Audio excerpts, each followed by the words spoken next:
श्री राधे राधे। श्री राधा चरितामृतम भाग 80 प्रसंग उद्धव का दिव्य प्रेमानुभव। मैं उद्धव कितना बंठन कर आया था मथुरा से। अहंकार था मेरे मन में, ज्ञान का अहंकार। देवगुरु का शिष्यत्व प्राप्त था मुझे। ज्ञान के बिना मनुष्य पशु है, ज्ञान के बिना मुक्ति कहाँ। अब हंसी आती है मुझे।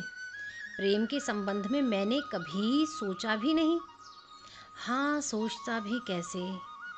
अहंकार प्रेम पर सोचने की इजाज़त कहाँ देता है। सर्वत्र ब्रह्म का दर्शन करो, और यही है ज्ञान की चरम अवस्था।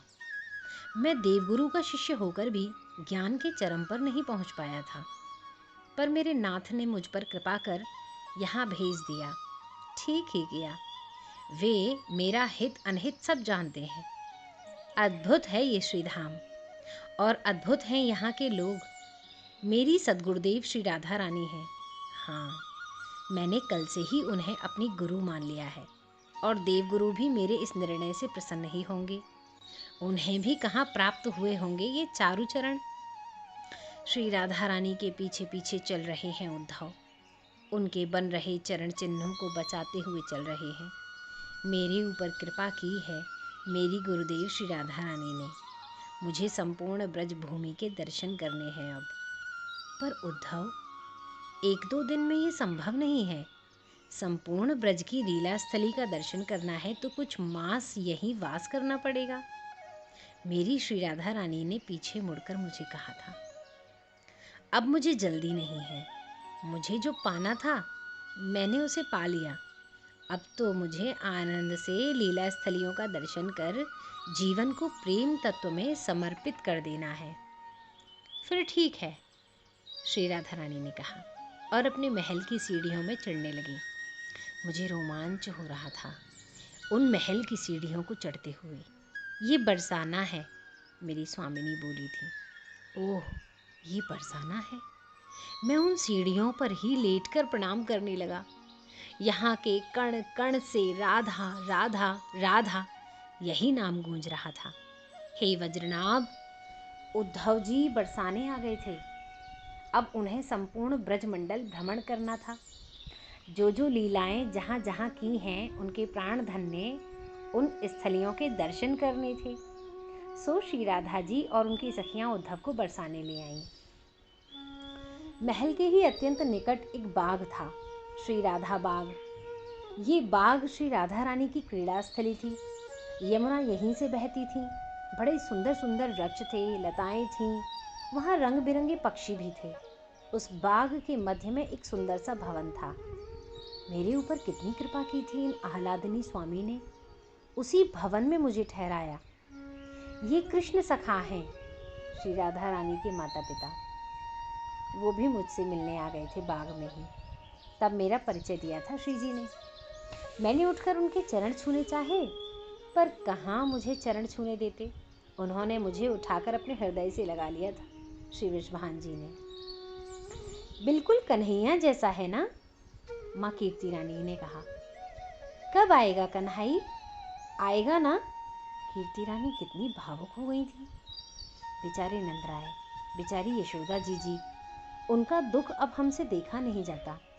दिन भर बस रोते रहते हैं, माखन ही निकालती रहती हैं, कहती हैं मेरा कन्हैया आएगा। कीर्ति रानी ये सब कह रही थी कि तभी श्री राधा रानी की सुबकने की आवाज़ आने पर सब शांत हो गए थे।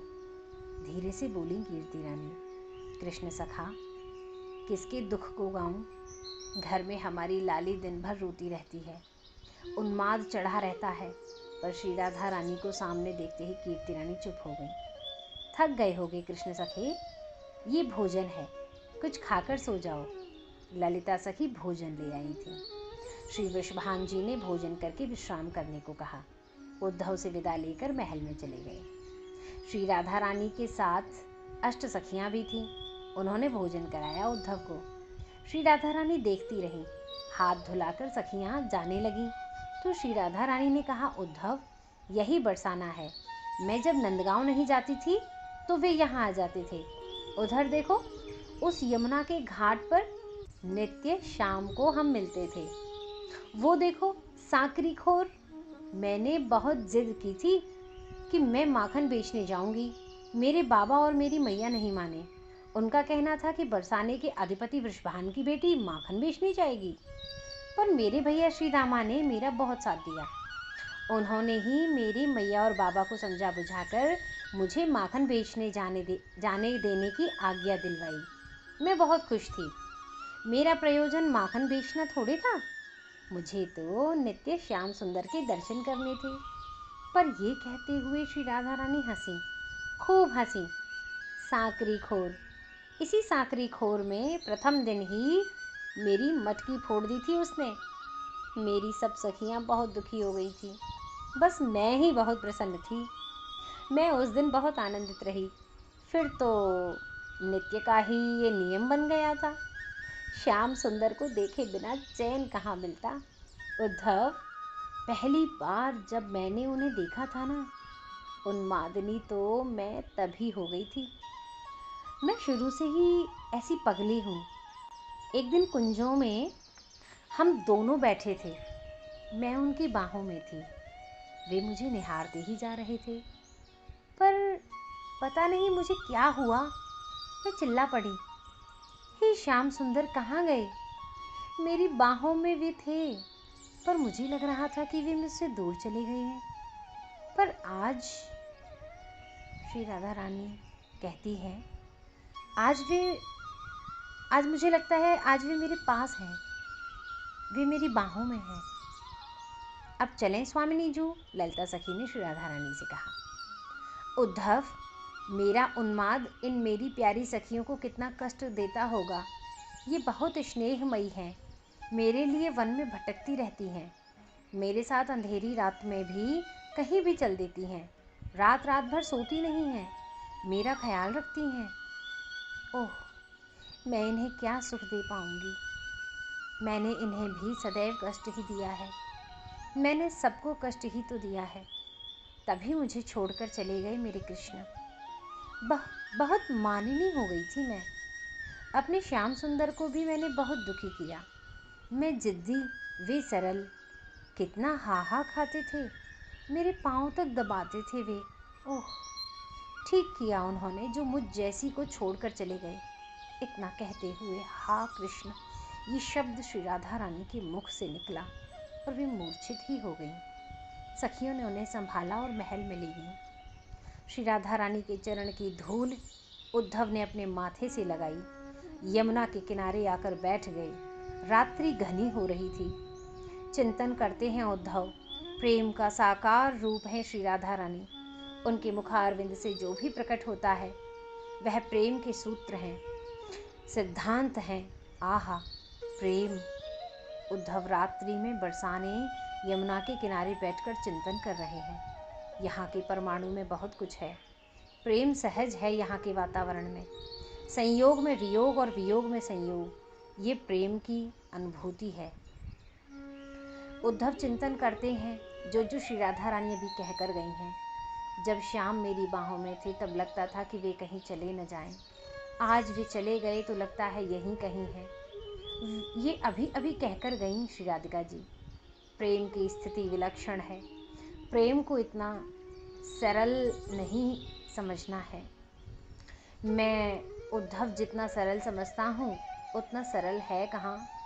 ज्ञान कठिन है, प्रेम सरल है, यही सोच थी मेरी। पर यहाँ आकर पता चला कि प्रेम सबसे कठिन मार्ग है।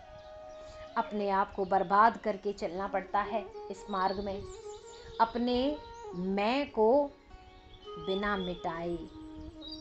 इस मार्ग में पैर भी रखना मना है। अपने मैं को बिना मिटाए इस मार्ग में पैर भी रखना मना है। इस प्रेम गली में वही आ सकता है जो मान अपमान को खूंटे में लटका कर चलता है। यमुना बह रही है, यमुना नहीं, उद्धव को ऐसा लगता है मानो कृष्ण ही स्वयं बह रहे हैं इस यमुना में। तो उद्धव पूरी रात बरसाने में यमुना के तट पर बैठे रहे। प्रेम ने उन्हें छू लिया और बदल दिया है।